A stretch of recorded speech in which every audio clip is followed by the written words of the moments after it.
Bonsoir à tous, bienvenue dans la conférence de presse du Prix de Cornulier 2022. Ravi de vous retrouver. C'est un moment important, bien sûr, de cette journée. On va retrouver ceux qui ont fait le spectacle sur la piste, ceux qui ont brillé aujourd'hui. Vous êtes avec nous sur la page Facebook du Trot, sur la page Facebook d'Echidia et également sur le site echidia.fr sur le flux événementiel. Ravi que vous soyez avec nous pour ce moment. Certains d'entre vous ont posé des questions d'ailleurs à nos invités.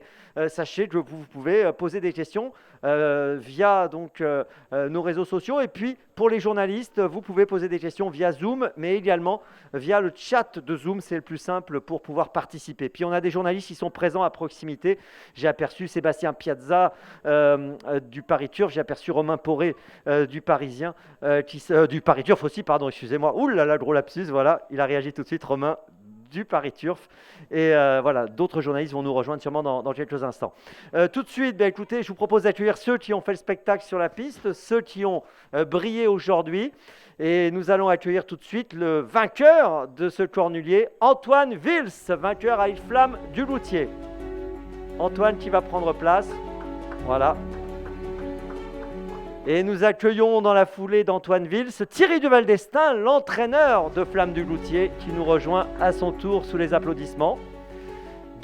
Encore deuxième, Camille Lévesque. Voilà, elle arrive également.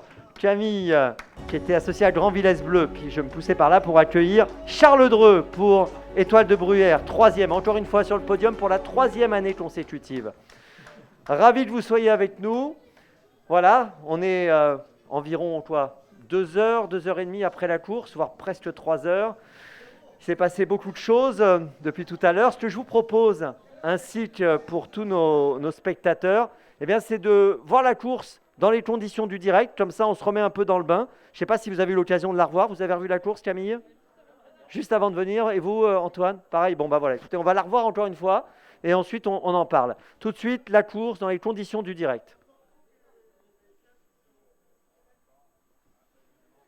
Validé donc pour ce prix de Cornulier avec Billy qui a pris un bon départ également au centre de Feeling Cash et également la présence de Fantasy qui va essayer d'aller de l'avant. On note également la présence de Bayakeno qui est bien parti, et puis le long de la corde le numéro 10, il s'agit de Zarenfass. Et parmi les chevaux les moins bien partis, Freeman Dowell, le numéro 6 qui est à l'arrière du peloton, avec également Gladys Desplaines, Hirondelle du Rib, parti lentement comme à son habitude. Unique Juni est également à l'arrière du peloton, alors que devant, c'est le numéro 13, Feeling Cash, qui prend la tête à la sortie du premier tournant, relayant Fantasy. Petit intervalle ensuite pour retrouver en troisième position Zarenfass, le numéro 10. Et voilà de Muse, Étoile de Bruyère, Florida Sport qui suivent avec un peloton extrêmement groupé. La lauréate de l'an dernier est au milieu de celui-ci, Bayakeno, le numéro 14, peloton bien groupé pour passer devant les tribunes. Et la favorite est plutôt dans la seconde partie du peloton. Flamme du Goutier, passage devant les tribunes. Le public qui aperçoit et qui acclame les champions, et toujours l'avantage pour Feeling Cash avec François Lagadoc. Johan Le Bourgeois est deuxième avec Fantasy tout à l'extérieur. On se rapproche maintenant Gladys Desplaines avec Mathieu Mautier, Billy qui est là au combat, tout comme Freeman Dowell qui se rapproche à l'extérieur, sollicité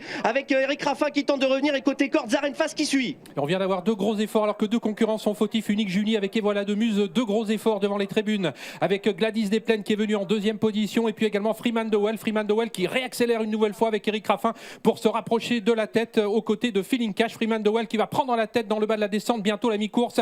4e position pour Fantasy devant Billy. Grand Villesse Bleu est en train de se rapprocher également. Freeman Dowell qui a poursuivi son accélération, qui a pu prendre l'avantage cette fois-ci sur Feeling Cash, qui reste deuxième avec Gladys Desplaines, un petit peu reprise par Mathieu Mautier. Camille Lévesque est là avec Grand Villesse Bleu en 4e position devant Fantasy. Billy qui suit toujours, et puis Zarenfass venant plus loin avec Bayakeno, Étoile de Bruyère. La favorite attend toujours Flamme du Goutier, tout comme d'ailleurs Bilouka du Boscaï et Hirondelle du Rib. Et Freeman Dowell qui va vite, il monte maintenant la montée de Vincennes, détaché maintenant du numéro 13 Feeling Cash, qui est le seul pour l'instant à le suivre, avec en 3e position Gladys Desplaines. Grand Villesse Bleu s'est rapproché, elle est 4e devant Fantasy, un peu plus loin Billy, alors qu'Hirondelle du Rib, à moins d'1 kilomètre désormais de l'arrivée, essaye de se rapprocher. Et oui, il sait faire le spectacle. Freeman Dowell, il a l'avantage, et seul Feeling Cash pour l'instant s'accroche à ses basques. On note une petite cassure ensuite. Gladys Desplaines qui est en 3e position devant Grand Villesse Bleu, Billy, Hirondelle du Rib, alors que la favorite est toujours assez loin, Flamme du Goutier, tout comme Bayakeno, avec toujours Freeman Dowell qui a l'avantage maintenant au passage de l'intersection des pistes. Feeling Cash,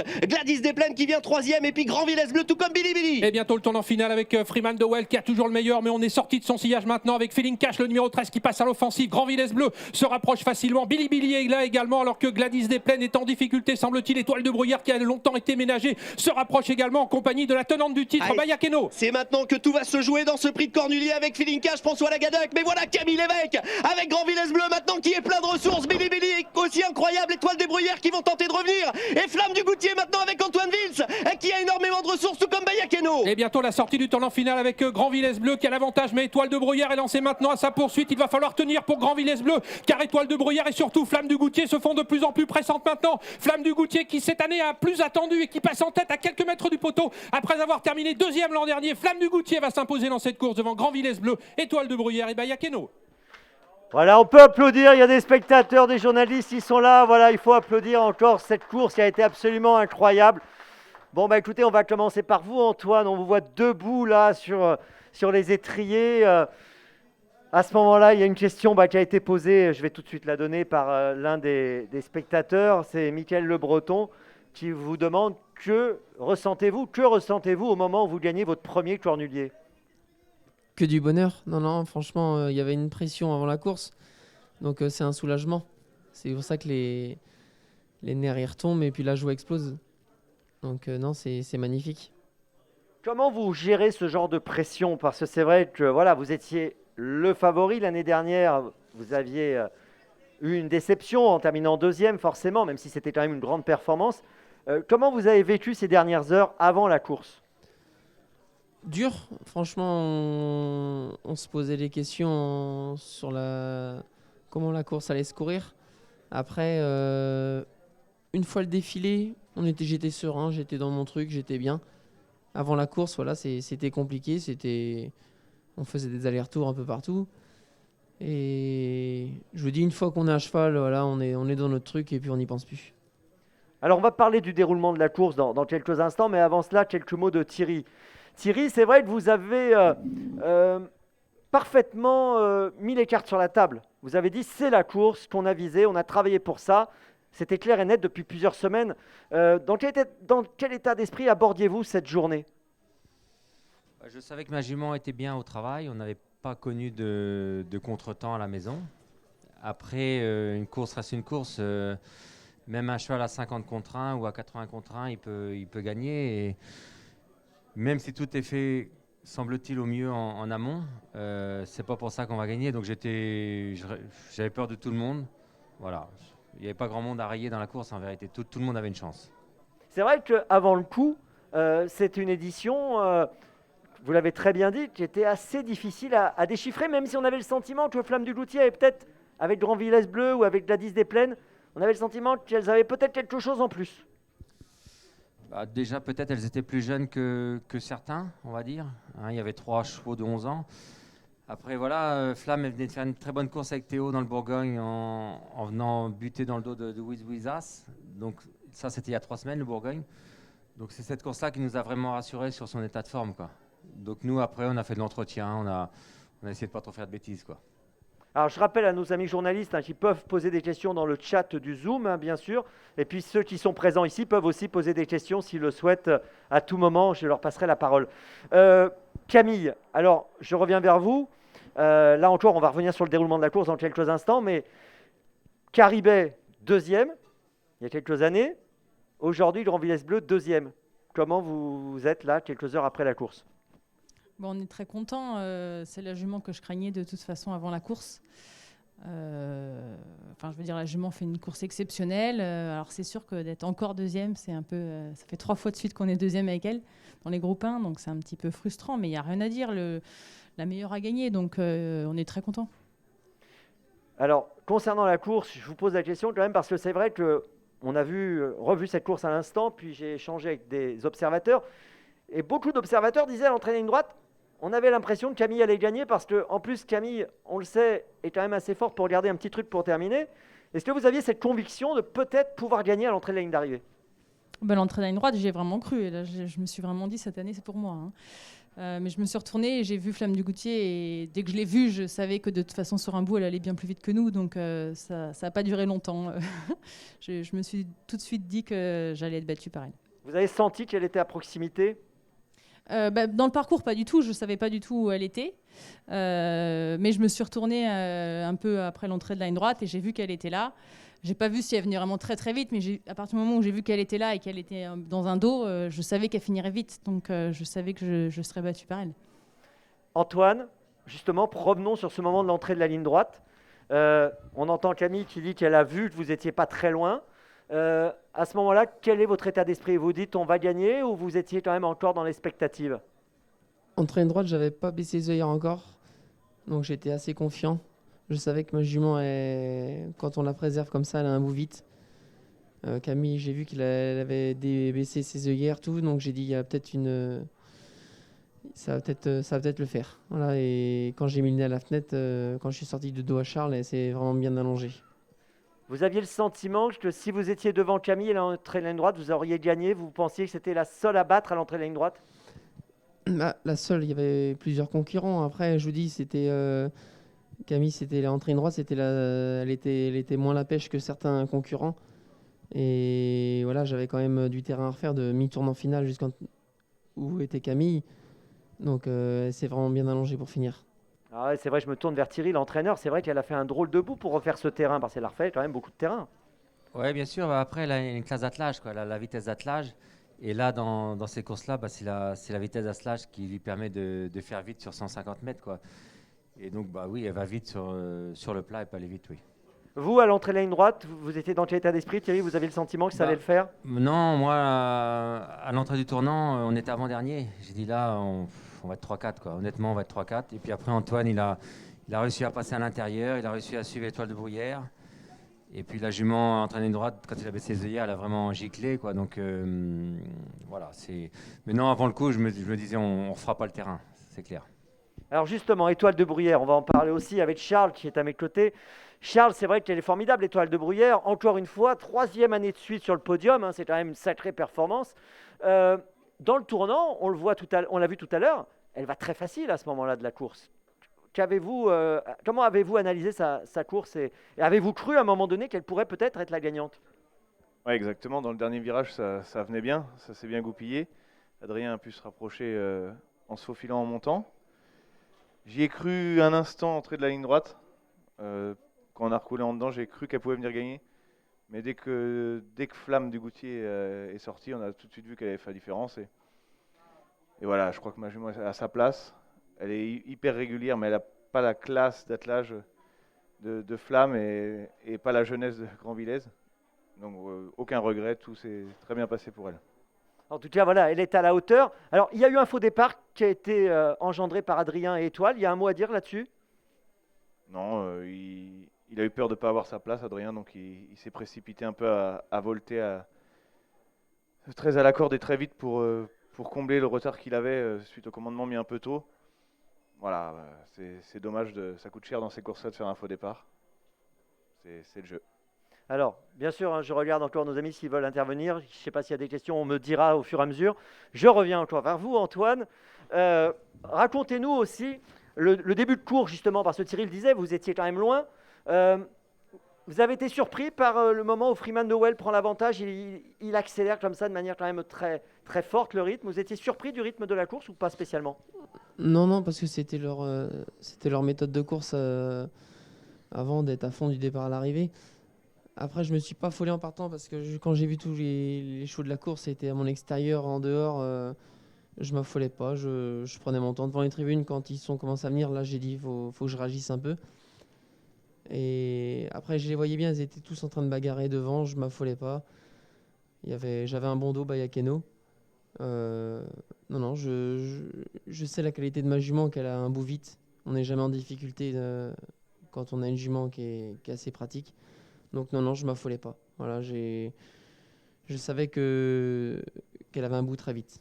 Parce que Thierry, là, vous avez entendu, il se posait des questions dans le tournant quand vous étiez un peu loin. Mais vous savez, moi, quand je regarde les courses, pareil, quand on n'est pas dans le sulky ou sur le cheval, c'est pas pareil. On n'a pas la même sensation vue d'extérieur, d'intérieur. Thierry, 2009, c'était un souvenir difficile dans le Cornulier avec Prince GD qui avait été disqualifié après enquête. Ça représente quoi aujourd'hui, 13 ans plus tard, ce succès par rapport à cette cette histoire de course qui arrive malheureusement de temps en temps et qui a été forcément un souvenir difficile pour vous. Bah oui, après ça fait partie des règles, hein. C'est vrai qu'on a gagné ça a duré 12 ou 13 minutes. Et puis après ça s'est effondré, on va dire. Et puis bah quoi dire, j'étais pas forcément stressé. Après j'étais plus stressé de l'époque de Prince GD. Et peut-être un petit peu la dernière, j'étais un petit peu plus stressé. Et puis cette année, on devient un petit peu peut-être fataliste et on se dit si on a le niveau, on va le faire. Si on n'a pas le niveau, on sera que placé. Mais bah, bien sûr, on a rattrapé le coup, on va dire. On a rattrapé le coup. Toute mon équipe a bien travaillé, mon personnel, tout le monde a fait le boulot comme il faut.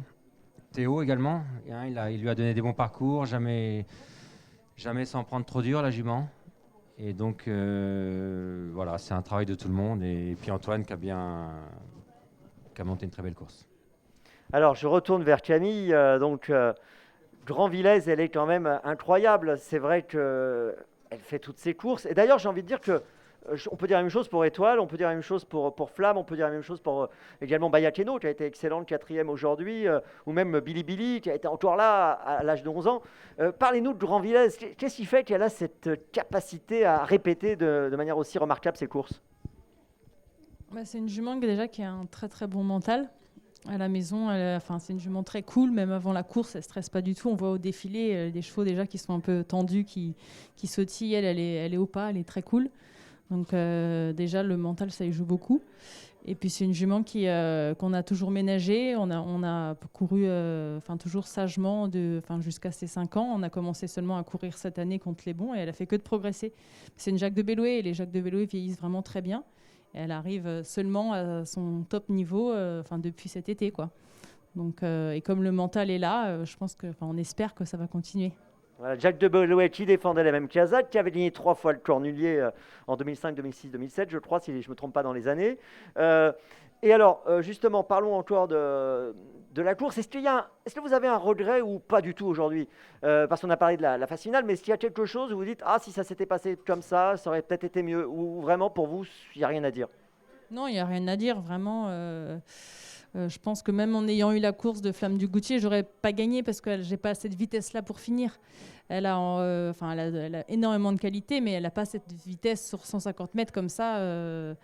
Elle va pas aussi vite que la gagnante. Donc non, j'ai pas de regrets. Alors je fais un petit effort en descendant, mais bon, les autres aussi, d'autres aussi en tout cas. Donc non, je pense qu'on peut refaire la course plusieurs fois. Donc j'aurais été battue à chaque fois. Antoine, le retour au vestiaire, ça a été un moment épique. Hein. J'ai vu petite douche au champagne, tout ça. Racontez-nous cette phase de l'après-course. Non, voilà, on m'avait prévenu que si je gagnais, j'allais être arrosé. C'est chaque gagnant du Cornulier, je crois que c'est le dilemme, quoi. C'est champagne après la course.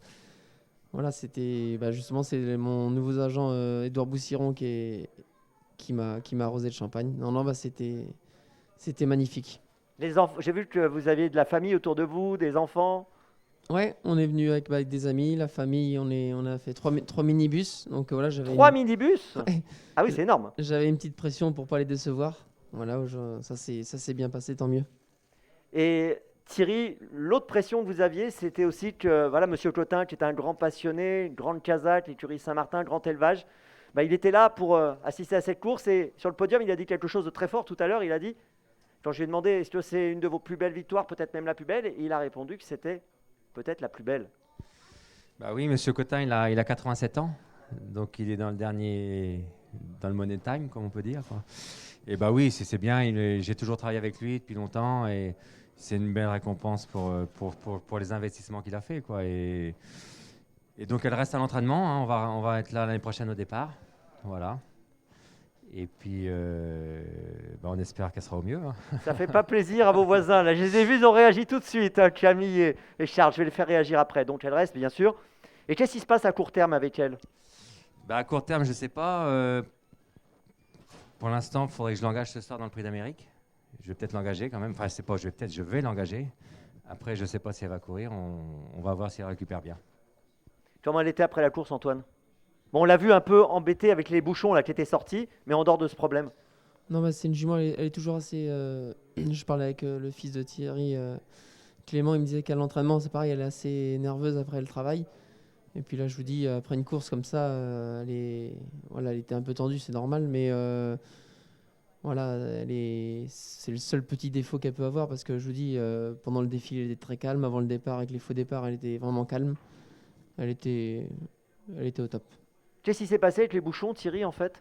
C'est une rédicache, hein. Donc après la course, même si elle est très froide à entraîner, elle est sympa à driver, à monter, mais après la course, elle sort son côté rédicache, donc elle est impatiente. Elle est impatiente, donc on n'a pas pu faire la photo des balances, parce qu'on n'a pas réussi à lui boucher les oreilles avant d'entrer balance. Et donc là, elle est un petit peu excitée. Donc à l'avenir, il faudrait qu'on essaie d'y boucher les oreilles un peu plus tôt, mais ça, c'est un détail, quoi. L'important, c'est la victoire, hein. Puis l'autre détail, j'ai un problème avec mon siège. Vous êtes trop bas. Je suis plus bas, ou alors je dois être un petit peu plus lourd que l'ensemble de mes collègues, non? Alors que Thierry est le plus grand quand même. Hein. Il y a un truc qui Ouais. Là, c'est vrai qu'il y a un petit écart. Mais bon, on le sait que vous êtes grand, donc il n'y a pas de problème. Camille, je vous ai vu réagir plusieurs fois au propos de Thierry et Antoine. Hein. Vous n'avez pas aimé quand il a dit qu'elle restait là pour l'année prochaine. Vous n'avez pas aimé quand il a dit que finalement, les bouchons, c'était pas très grave. Vous aimeriez bien qu'elle ait un défaut, en fait. Bah, c'est sûr qu'elle n'a pas beaucoup de défauts, cette jument. Mais bon, on se donne rendez-vous l'année prochaine. Hein. La mienne sera, j'espère aussi bien, voire peut-être mieux. Comme je vous disais tout à l'heure, c'est une Jacques de Bellouet, donc peut-être qu'elle sera encore meilleure. On ne sait jamais. L'Île-de-France, c'est la suite pour vous ou pas? Ah oui, c'est la suite. Bon, je vous pose la question, Thierry, pour l'instant, c'est prématuré. Je sais pas, soit on va sur le Prix d'Amérique, je connais pas soit on va sur l'Île-de-France, je sais pas encore. Et l'Amérique, justement, puisqu'on en parle, reparlons-en. D'ailleurs, je précise à tout le monde qu'il y aura une conférence de presse d'avant-course jeudi prochain, donc jeudi 27 à 17h45 pour le Prix d'Amérique. On recevra de nombreux intervenants. Donc soyez au rendez-vous à 17h45 pour cette conférence de presse du Prix d'Amérique Races the Turf. Pour l'Amérique, vous avez le sentiment que la bonne flamme du Gloutier, elle pourrait finir où? Je sais pas.